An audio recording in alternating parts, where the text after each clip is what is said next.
Electric charges and field, class 12, physics chapter number 1. हमें material के classification को समझने के लिए हमें कुछ चीजें समझनी होगी।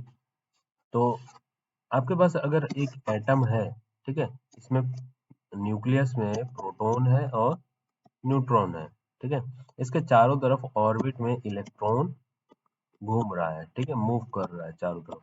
अब इस इलेक्ट्रॉन के पास इतनी एनर्जी नहीं है कि अपने ऑर्बिट से बाहर निकल सके, ठीक है, क्योंकि इसका जो न्यूक्लियस है उसमें प्रोटॉन है जो पॉजिटिवली चार्ज होता है, वो इलेक्ट्रॉन को अट्रैक्ट करके रखता है, ठीक है। अब इसके पास इतनी ज्यादा एनर्जी नहीं है कि इसको छोड़ के वो कहीं और चला जाए।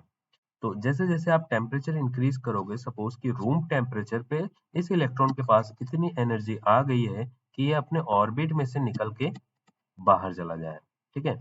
तो जब ये अपने ऑर्बिट में से निकल के बाहर चला जाएगा, ये इलेक्ट्रॉन क्या कहलाएगा?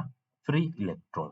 इसको एनिमेशन से आप देखेंगे। सपोज ये रूम टेम्परेचर से लो टेम्परेचर पे रोटेट कर रहा है। अब रूम टेम्परेचर पे इसको एक एनर्जी मिल जाती है, तो ये इलेक्ट्रॉन अपने ऑर्बिट से बाहर निकल जाता है, और जैसे ही बाहर निकल जाता है तो हमारे पास दो पार्टिकल मिलते हैं, ठीक है। दो पार्टिकल कौन से? एक जो नेगेटिवली चार्ज है और जो दूसरा पॉजिटिवली चार्ज है। ये भी एक पार्टिकल हो गया और ये भी एक पार्टिकल हो गया। दो पार्टिकल्स हमें मिले, positive particle and negative particle. Suppose metal की बात कर रहे हैं, उसमें बहुत सारे एटम होंगे, ठीक है। एटम यहाँ पे बहुत सारे होंगे मेटल के अंदर। अब रूम टेम्परेचर पे मैंने जैसे आपको बताया यहाँ पे कि इलेक्ट्रॉन क्या होते हैं? फ्री हो जाते हैं। तो सपोज उसके पास कुछ फ्री इलेक्ट्रॉन भी है, जिससे एक पॉजिटिव पार्टिकल मिला और एक नेगेटिव पार्टिकल मिला। तो ये पॉजिटिव पार्टिकल है, ये नेगेटिव पार्टिकल, ऐसे बहुत सारे हैं जो फ्री हो गए। एटम्स के जो बॉन्ड है वो टूट गए और कुछ बॉन्ड जो है वो नहीं टूटे हैं, तो वो ऐसे के ऐसे ही एटम है, ठीक है। अब मैं क्या कर रहा हूँ? सपोज मैंने इस मेटल के दोनों साइड दो रॉड कनेक्टेड कर दिए, जिसमें से ये वाला जो है वो पॉजिटिवली चार्ज है और जो राइट वाला है वो नेगेटिवली चार्ज है, ठीक है। अब इस रॉड के पास इतनी एनर्जी है कि इसके इलेक्ट्रॉन को अट्रैक्ट कर सकता है, इसके बॉन्ड को तोड़ के अपनी तरफ अट्रैक्ट कर सकता है, ठीक है। इसके पास इतनी स्ट्रेंथ है। तो फिर इनिशियल कंडीशन में यहाँ पे जितने पॉजिटिव थे उतने नेगेटिव थे, तो टोटल नेट चार्ज कितना था इसका? जीरो, ठीक है। इसका नेट चार्ज जीरो हो गया। अब यहाँ से इलेक्ट्रॉन अपना बॉन्ड तोड़ के इस रॉड की तरफ अट्रैक्ट हो जाता है, उसके ऊपर चला जाता है, ठीक है। तो इसका नेट चार्ज क्या होगा? नेट चार्ज, इलेक्ट्रॉन चला गया है तो इलेक्ट्रॉन लूज कर रहा है बॉडी, तो वो पॉजिटिवली चार्ज हो गया, ठीक है। अब ये पॉजिटिवली चार्ज हो गया, तो अब इसके पास पॉजिटिव चार्ज की मात्रा ज्यादा है, तो इसके पास एनर्जी इंक्रीज हो गई, ठीक है। कौन सी? इलेक्ट्रॉन को अट्रैक्ट करने की। तो इस साइड वाला जो इलेक्ट्रोड है, इसमें जो नेगेटिव चार्जेस है, इलेक्ट्रॉन को अपनी तरफ अट्रैक्ट कर लेगा, यानी कि ये पॉजिटिव चार्ज जो है वो इस इलेक्ट्रॉन को अपनी तरफ अट्रैक्ट कर लेगा। ये जो प्रोसेस है अट्रैक्ट करने की, ये सिर्फ किसी इन दोनों के एज पे नहीं होता, ये पूरे मेटल के अंदर होता है कि ये वाला जो पॉजिटिव चार्ज है इसके इलेक्ट्रॉन को अपनी तरफ अट्रैक्ट कर लेता है। फिर ये एटम क्या करेगा? बाजू वाले एटम का इलेक्ट्रॉन को अट्रैक्ट कर लेगा, ये तो पॉजिटिव हो गया, ठीक है। ये एटम अब क्या हो गया? पॉजिटिवली चार्ज हो गया। तो अब इसके पास ज्यादा एनर्जी आ गई, तो ये बाजू वाले एटम के इलेक्ट्रॉन को अपनी तरफ अट्रैक्ट कर लेगा। अब ये भी पॉजिटिव हो गया, ये पॉजिटिव हो गया, तो इसके पास एनर्जी ज्यादा आ गई इसके कंपेयर में, ठीक है। तो इस इलेक्ट्रॉन को अपनी तरफ अट्रैक्ट कर लेगा।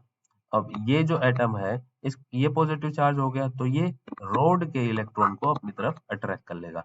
तो ये प्रोसेस जो है पूरा मेटल के अंदर चलता ही जाता है। That means what? यहाँ पे चार्ज जो है यहाँ से फ्लो करते करते करते करते यहाँ पे आ गया।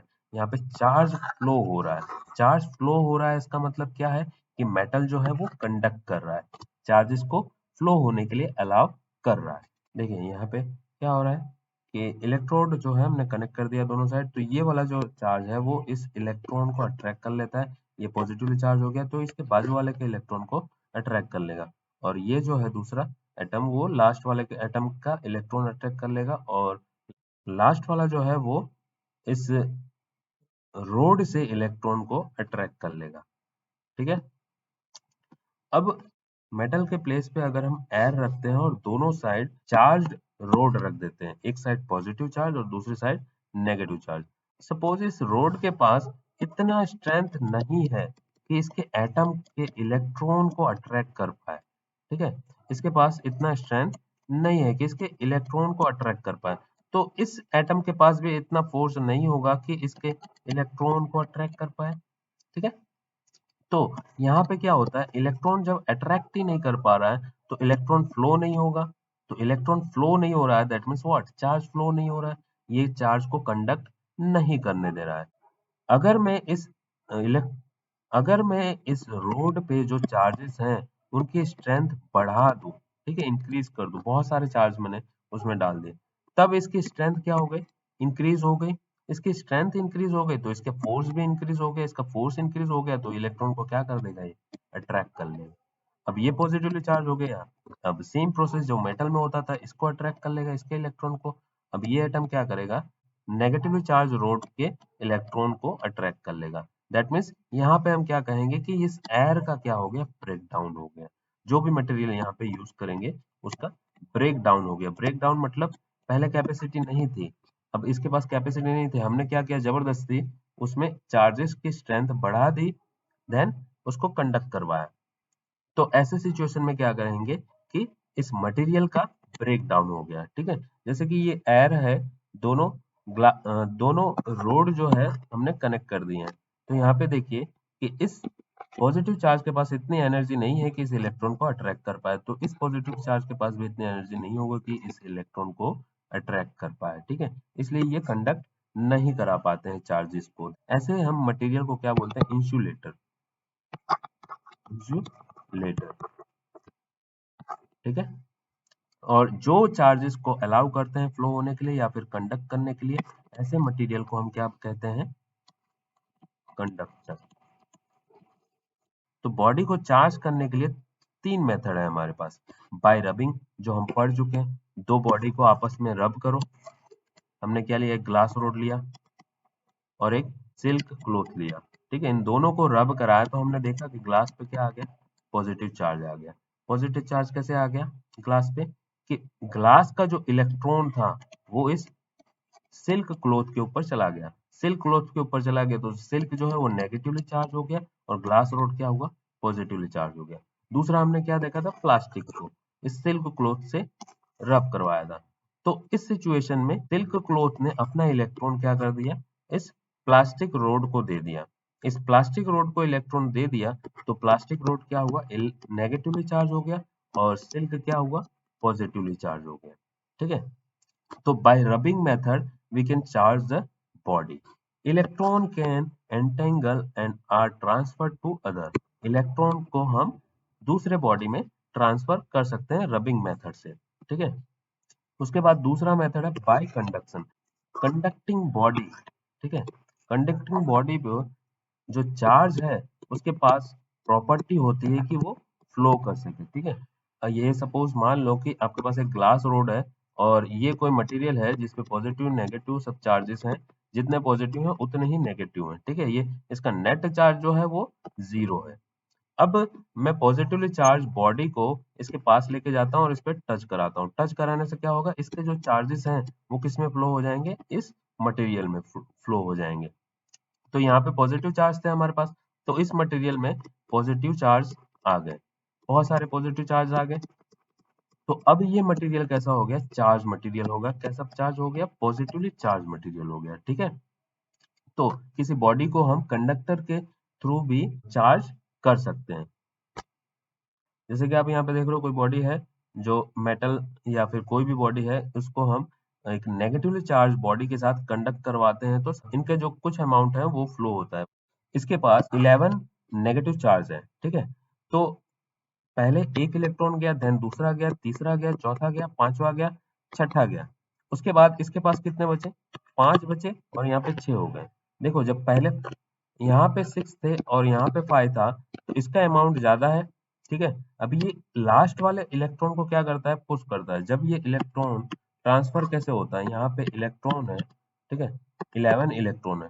अब इस तरफ वाला जो इलेक्ट्रॉन है एकदम किनारे पे, उस इलेक्ट्रॉन को ये 10 के 10 इलेक्ट्रॉन मिलके क्या कर रहे हैं, पुश कर रहे हैं, रिपल कर रहे हैं, क्योंकि नेगेटिवली चार्ज है सारे। ठीक है, तो ये क्या करता है, दूसरे मटेरियल में ट्रांसफर हो जाता है, यानी इस वाले मटेरियल में आ जाता है।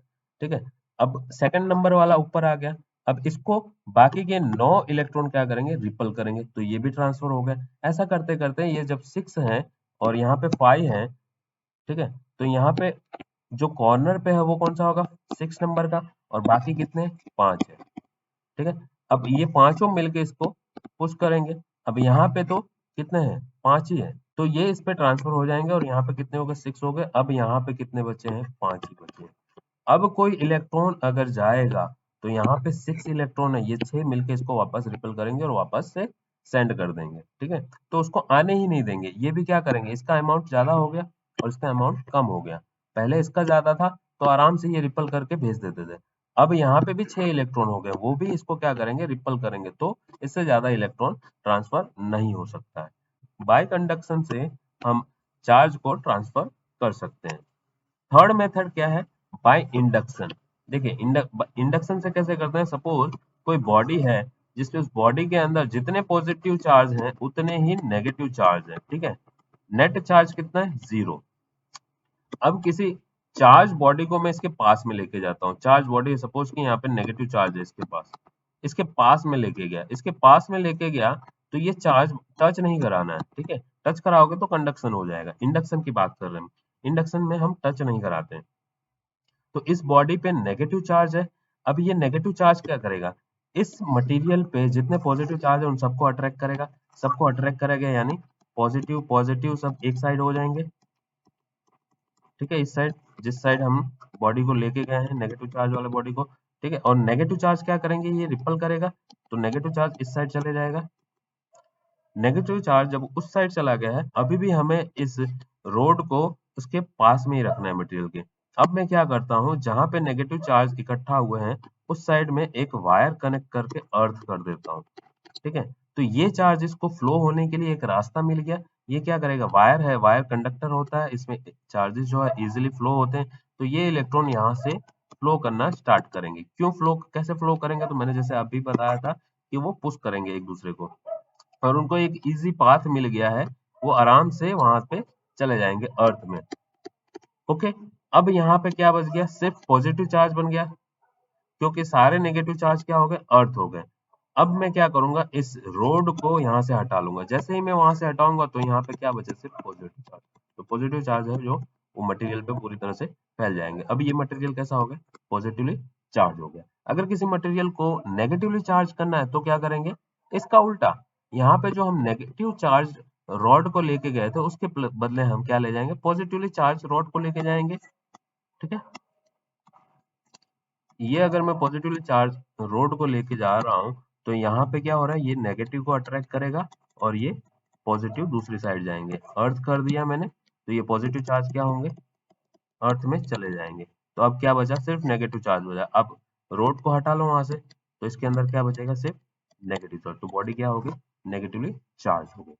आप एनिमेशन से भी इसको समझ सकते हैं। तो देखिए यहाँ पे पहले बॉडी के पास सारे चार्ज थे, पॉजिटिव नेगेटिव, अब मैं नेगेटिवली चार्ज बॉडी को लेके गया नजदीक में तो पॉजिटिव अट्रैक्ट हो गए, नेगेटिव दूसरी साइड।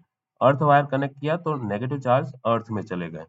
अब मैं रोड को वहां से हटा लूंगा तो ये जो पॉजिटिव चार्ज है वो पूरे बॉडी में फैल जाएंगे। तो इससे क्या पता चला, जो बॉडी है वो पॉजिटिवली चार्ज होगी। तो इस पे क्वेश्चन कैसे बनते हैं, तो क्वेश्चन ऐसे बनता है इलेक्ट्रोस्कोप को लेके। इलेक्ट्रोस्कोप के ये मेटल डिस्क है, ये मेटल रोड है और इसके एंड में गोल्ड लीफ कनेक्टेड है। ठीक है, और इसे एक बॉक्स में बंद कर दिया जाता है। ये क्या हो गया, इलेक्ट्रोस्कोप। अब किसी में बॉडी को इसके पास में लेके आ रहा हूँ जो चार्ज बॉडी है, पॉजिटिवली चार्ज बॉडी है।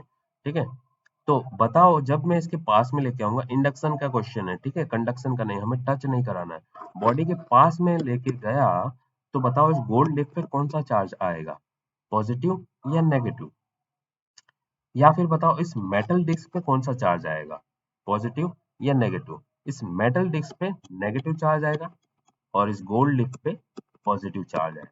कैसे, इंडक्शन में क्या होता है, ये पॉजिटिव चार्ज है तो ये किसको अट्रैक्ट करेंगे, नेगेटिव चार्ज को, तो इस साइड नेगेटिव चार्ज हो जाएंगे और अपोजिट साइड में पॉजिटिव चार्ज हो जाएगा। ठीक है, तो ये चीज ध्यान रखना है कि मेटल डिस्क में कौन सा चार्ज आया, तो आप पॉजिटिव नहीं बोल देना। गोल्ड डिस्क में कौन सा है, पॉजिटिव आया। मेटल डिस्क में जो उसके नजदीक में रहेगा, नजदीक वाला जो हिस्सा रहेगा, वहां पे अपोजिट चार्ज अट्रैक्ट होते हैं, तो वो अपोजिट चार्ज आएगा। और गोल्ड डिस्क में यानी अपोजिट साइड में सेम चार्ज आएगा, जो पॉजिटिव चार्ज यहाँ पे दिख रहा है। ठीक है, अब मटेरियल का क्लासिफिकेशन हमको समझना है कि चार्ज के मोमेंट के अकॉर्डिंग मटेरियल को हम कैसे क्लासिफाई कर सकते हैं। तो देखिए, सबसे पहला है कंडक्टर। कंडक्टर अभी मैंने बताया कि मेटल जो है कंडक्टर है। क्यों? क्योंकि वो अलाउ करता है चार्ज को फ्लो होने के लिए। तो which material allow the charge to flow within it, it is called conductor.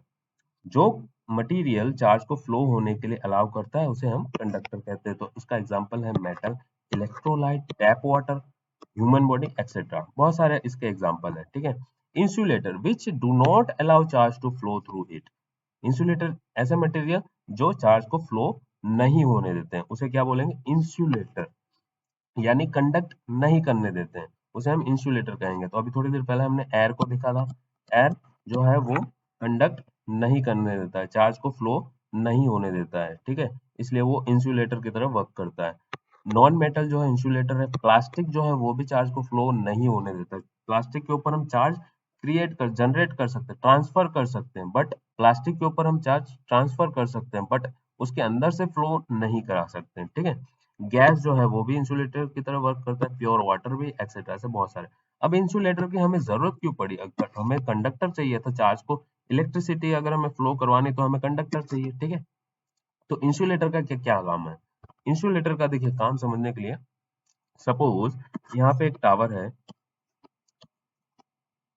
और इस टावर से वायर कनेक्ट किया है, और ये वायर कहाँ जा रहा है, एक हाउस में जा रहा है, घर में।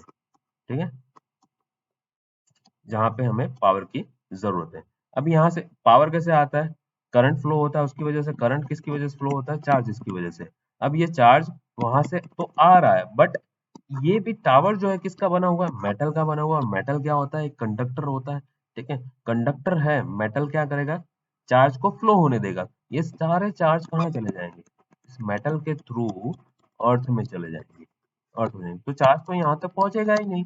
तो इस चार्ज को अर्थ ना होने के लिए हम क्या करते हैं, यहाँ पे इंसुलेटर कनेक्ट करते हैं। इंसुलेटर का काम क्या है कि ये इनको मेटल को अलग कर देता है वायर से। तो हम क्या करते हैं, यहाँ इंसुलेटर लगाए, यहाँ इंसुलेटर लगाया और यहाँ इंसुलेटर लगाया। अब इस इंसुलेटर के नीचे से एक हमने वायर को पास कर दिया। ठीक है, और यहाँ पे आके घर में हमने कनेक्शन दे दिया। अब चार्ज जो है यहाँ से फ्लो होगी। अब जैसे ही यहाँ पे पहुंचा, तो यहाँ तो इंसुलेटर है, इसलिए चार्ज इस साइड जा नहीं सकता है। ठीक है, टावर के थ्रू। तो चार्ज क्या करेगा, सीधा सीधा चला जाएगा कहाँ, हाउस में। ओके, इसे समझने के लिए देखिए मैंने एक एनिमेशन बताया। तो देखिए, चार्ज जो है वो वायर के थ्रू, टावर के थ्रू अर्थ हो जा रहा है। ठीक है, जैसे ही मैं इंसुलेटर वहां पे कनेक्ट कर रहा हूँ, तो चार्ज जो है सीधा सीधा जा रहा है अपने रास्ते से। ठीक है, वो टावर के थ्रू अर्थ नहीं होता है। चलो, ये इंसुलेटर भी हो गया।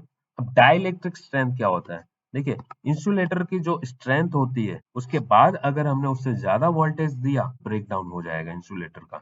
जैसा कि हमने एयर में देखा था कि ये जो पॉजिटिव चार्ज है वो इलेक्ट्रॉन को अट्रैक्ट नहीं कर पाता। क्यों? क्योंकि इसकी बॉन्डिंग जो है ज्यादा स्ट्रांग होती है। तो ये वाला पॉजिटिव चार्ज है वो भी अट्रैक्ट नहीं कर पाता। क्यों? क्योंकि इसके पास उतनी एनर्जी नहीं होती उसको अट्रैक्ट करने की। ठीक है, अब मैं क्या कर रहा हूँ, इसकी स्ट्रेंथ इंक्रीज कर दे रहा हूँ। यहाँ पे मैंने और ज्यादा पॉजिटिव चार्ज लगा दिए, और ज्यादा पॉजिटिव चार्ज लगा दिए, तो क्या होगा, अब इसके पास इतनी ज्यादा स्ट्रेंथ है कि इसकी स्ट्रेंथ से भी ज्यादा स्ट्रेंथ हो गई। तो ये क्या करेगा, इस इलेक्ट्रॉन को अपनी तरफ अट्रैक्ट कर लेगा। अट्रैक्ट कर लिया, दैट मीन्स इसका बॉन्ड जो है वो टूट गया। अब इसके पास भी एनर्जी आ गई। अब क्या करेगा, ये बाजू वाले का इलेक्ट्रॉन को ले लेगा। अब ये भी पॉजिटिवली चार्ज हो गया, तो ये क्या करेगा, ये भी बाजू वाले का ले लेगा। ठीक है, तो यहाँ पे क्या हुआ, एटम्स का ब्रेक हो गया, ब्रेक डाउन हो गया, इसलिए इसको बोलते हैं ब्रेक डाउन। सपोज इस मटेरियल के पास इतनी कैपेसिटी है कि वो 11 किलो वोल्ट तक सहन कर सकता है। ठीक है, 11 किलो वोल्ट से ज्यादा वोल्ट जैसे ही देंगे, तो ये अपना बॉन्ड तोड़ देगा, एटम्स को ब्रेक कर देगा। तो हम क्या कहेंगे, इस मटेरियल का ब्रेक डाउन हो गया। अब इसका ब्रेक डाउन हो गया, तो चार्जेस फ्लो होने लगे। चार्जेस फ्लो होने लगे तो ये कंडक्ट करने लगा। दैट मीन्स अब ये कंडक्टर की तरह वर्क करेगा। डाइलेक्ट्रिक स्ट्रेंथ जितना ज्यादा होगा, जैसे कि यहाँ पे 11 के था, ठीक है, डाइलेक्ट्रिक स्ट्रेंथ जितनी ज्यादा होगी, उसकी इंसुलेटिंग मटेरियल उतना अच्छा माना जाएगा। तो यहाँ पे क्या समझ में आया कि जिस मटेरियल का डाइलेक्ट्रिक स्ट्रेंथ मैक्सिमम होगा वो एक बेटर इंसुलेटर कहलाएगा। ऐसा ही कंडक्टर में भी हमने देखा था, जिस मटेरियल की कंडक्टिविटी मैक्सिमम होगी वो बेटर कंडक्टर कहलाएगा। ठीक है, इसके बाद आता है सेमीकंडक्टर। सेमीकंडक्टर क्या होता है? सेमीकंडक्टर ऐसा मटेरियल है जो लो टेम्परेचर पे इंसुलेटर की तरह वर्क करता है, दैट मीन्स चार्ज को फ्लो नहीं करने देता, और रूम टेम्परेचर पे वो चार्ज को फ्लो करने देता है, तो वो एक कंडक्टर की तरह वर्क करता है। इसके एग्जांपल है सिलिकॉन एंड जर्मेनियम। ठीक है, सुपर कंडक्टर। सुपर कंडक्टर क्या होता है? वेरी लो टेम्परेचर, बहुत ही ज्यादा लो टेम्परेचर पे रेजिस्टेंस क्या हो जाता है? जीरो हो जाता है। रेजिस्टेंस जीरो हो गया तो क्या होगा? अगर रेजिस्टेंस का काम क्या है? रेजिस्टेंस का काम है करंट को अपोज करना। ठीक है, करंट क्या है? चार्ज, फ्लो ऑफ चार्ज है। ठीक है, तो रेजिस्टेंस डायरेक्टली क्या कर रहा है? चार्ज को अपोज कर रहा है। तो जितना ज्यादा रेजिस्टेंस होगा उतना कम चार्ज फ्लो होगा, और जितना कम रेजिस्टेंस होगा उतना चार्ज ज्यादा फ्लो होगा। अब रेजिस्टेंस को जीरो ही कर दिया है तो फुल चार्ज फ्लो होगा। ठीक है, तो वो सुपर कंडक्टर, यानी सारे चार्ज फ्लो हो सकते हैं, कोई भी अपोज करने वाला नहीं है, तो ये क्या बन जाता है? Super conductor. रेजिस्टेंस जीरो हो जाएगा तो कंडक्टर सुपर कंडक्टर कहलाएगा। Property of electric charges. Electric charges की हमें तीन प्रॉपर्टीज पढ़नी है। ठीक है, तो फर्स्ट इसकी प्रॉपर्टी है एडिटिविटी। कोई बॉडी है उसके पास +5 चार्ज है, अब मैं इसको बाहर से -3 चार्ज देता हूँ। ठीक है, तो बताओ इसका नेट चार्ज क्या होगा? +5 -3 दैट मीन्स +2 चार्ज। ठीक है, तो चार्ज को हम क्या कर सकते हैं? अलजेब्रा के रूल्स के अकॉर्डिंग ऐड कर सकते हैं। अगर इस बॉडी के पास +5 चार्ज है और मैं बाहर से -5 चार्ज दे रहा हूँ, तो इसका नेट चार्ज क्या होगा? जीरो। ठीक है, तो अलजेब्रा में जीरो भी आ सकता है, चार्ज जीरो भी हो सकते हैं। नेक्स्ट प्रॉपर्टी है quantization of charges. Quantization means क्या होता है? क्वांटाइजेशन मीन्स किसी भी चीज का क्वांटिटी मेजर करना। ठीक है, कितनी क्वांटिटी है उसको मेजर करना। चार्ज की बात कर रहे हैं तो हम क्या बोल रहे हैं? उसको क्वांटाइजेशन ऑफ चार्ज। यहाँ पे चार्ज की हम क्वांटिटी मेजर कर रहे हैं, तो चार्ज की हम क्वांटिटी कैसे मेजर करते हैं? तो हमने देखा एक इलेक्ट्रॉन के पास कितना चार्ज होता है? 1.6 इंटू 10⁻⁹। इस यूनिवर्स में जब हम मटेरियल को तोड़ना स्टार्ट किए तो सबसे छोटा मटेरियल हमें क्या मिला? इलेक्ट्रॉन मिला। ठीक है, इलेक्ट्रॉन जो है सबसे छोटा पार्टिकल हमें मिला, और एक इलेक्ट्रॉन के पास कितना चार्ज है? 1.6 इंटू 10⁻⁹। ठीक है, अब हमने इलेक्ट्रॉन को भी तोड़ा तो इलेक्ट्रॉन से छोटा कुछ मिला ही नहीं हमें, सबसे छोटा पार्टिकल क्या मिला? इलेक्ट्रॉन। ठीक है, अब एक इलेक्ट्रॉन ट्रांसफर हो रहा है तो एक इलेक्ट्रॉन के पास कितना चार्ज है? 1.6 इंटू 10⁻⁹, दैट मीन्स कितना चार्ज ट्रांसफर हो रहा है। और जब दो इलेक्ट्रॉन ट्रांसफर होगा तो कितना चार्ज ट्रांसफर होगा? दो इलेक्ट्रॉन के लिए 1.6 इंटू 10⁻⁹ को 2 से मल्टीप्लाई करोगे तो 3.2 इंटू 10⁻⁹ को मिलेगा। अगर 3 इलेक्ट्रॉन ट्रांसफर कर रहे हैं तो 4.8 इंटू 10⁻⁹ कूलम। n इलेक्ट्रॉन के लिए चार्ज कितना हो जाएगा? n into 1.6 into 10⁻⁹ coulomb. तो इससे हमें क्या पता चल रहा है? जो चार्ज है वो जंप कर रहा है। क्या कर रहा है? जंप कर रहा है। अगर मैं बोलूं कि भाई मुझे 2.0 इंटू 10⁻⁹ चार्ज चाहिए किसी बॉडी पे, तो क्या हमें ये चार्ज मिलेगा? नहीं। क्यों? क्योंकि फर्स्ट एक इलेक्ट्रॉन की वजह से इतना चार्ज मिल रहा है, तो दो इलेक्ट्रॉन की वजह से 3.2 डायरेक्ट आ जा रहे हैं। ठीक है, अब इलेक्ट्रॉन को हम आधा पौना नहीं कर सकते हैं, तोड़ नहीं सकते हैं। ठीक है, एक इलेक्ट्रॉन आएगा, या तो दो इलेक्ट्रॉन या तो तीन इलेक्ट्रॉन, तो ये किस में आते हैं? इंटीग्रल मल्टीपल में आते हैं। ठीक है, तो बीच के चार्जेस हमें नहीं मिलते हैं, इनके मल्टीपल ही मिलेंगे। तो क्वांटाइजेशन हमें क्या पता चला? जो इसका क्वांटिटी होती है वो नंबर ऑफ इलेक्ट्रॉन के मल्टीपल इंटीग्रल्स होते हैं। ठीक है, हम इलेक्ट्रॉन को तोड़ नहीं सकते हैं। The electron can not be divided further, therefore charge is always integral multiple of electron. और उसके एक इलेक्ट्रॉन के कितना चार्ज होता है? 1.6 इंटू 10⁻⁹। इसके बाद जो इसकी लास्ट प्रॉपर्टी है कंजर्वेशन ऑफ चार्जेस। जैसा कि आपने एनर्जी का कंजर्वेशन ऑफ एनर्जी पढ़ चुके हो, कंजर्वेशन ऑफ मोमेंटम पढ़ चुके हो, उसी तरीके से कंजर्वेशन ऑफ चार्जेस है। जैसे एनर्जी को हम क्रिएट नहीं कर सकते हैं और ना ही डिस्ट्रॉय कर सकते हैं, उसी तरीके से चार्जेस को भी हम क्रिएट नहीं कर सकते हैं और डिस्ट्रॉय भी नहीं कर सकते हैं। आइंस्टाइन ने E equal to mc formula दिया, तो इस फॉर्मूले के हेल्प से एटम बम बनाया गया। अब एटम बम जब बनाया गया, एटम बम गिरा और फूटा, तो यहाँ पे क्या हुआ, एटम बम के पास क्या था, मास था। मास को क्या किया हमने, एनर्जी में कन्वर्ट कर दिया। कैसे कन्वर्ट किया कि मास को हमें डिस्ट्रॉय करना पड़ेगा। मास को अगर हम डिस्ट्रॉय करेंगे तो हमें एनर्जी में कन्वर्जन मिल जाएगा, ठीक है। अब मास किसके पास होता है, सबसे छोटा मटेरियल क्या है, इलेक्ट्रॉन। अब इलेक्ट्रॉन को अगर आप डिस्ट्रॉय कर रहे हो, ठीक है, एक इलेक्ट्रॉन को डिस्ट्रॉय किया, फिर हमें एनर्जी मिली बहुत ज्यादा अमाउंट में, क्योंकि ये किसके मल्टीपल में, सी स्क्वायर। सी क्या है, स्पीड ऑफ लाइट, ठीक है। तो यहाँ पे हमें बहुत ज्यादा एनर्जी मिलती है।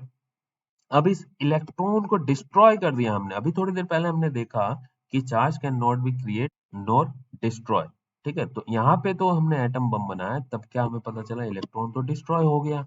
According to conservation of law, charge जो है वो डिस्ट्रॉय तो नहीं होना चाहिए। तो फिर हमने थोड़ा मॉडिफाई किया, हमने सोचा कि वहां पे जो इलेक्ट्रॉन है, नेगेटिव इलेक्ट्रॉन, ठीक है, इसके अलावा एक और पार्टिकल है, ठीक है, एक और पार्टिकल है जिसका नाम हमने दिया पॉजिट्रॉन।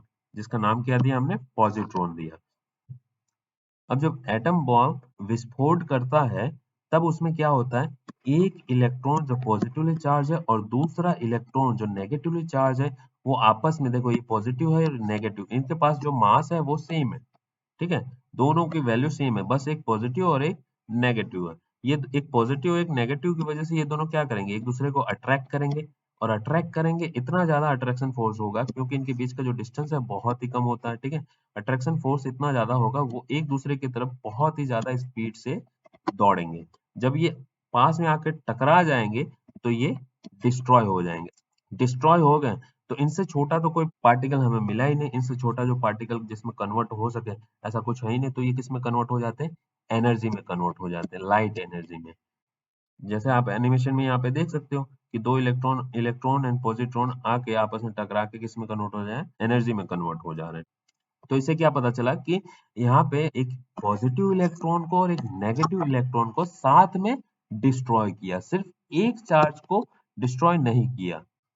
तो यहाँ पे जो डिस्ट्रॉय हुआ है वो पैर में हुआ है। अभी भी हमारा यूनिवर्स में जो नेट चार्ज है वो कितना है, 0 है।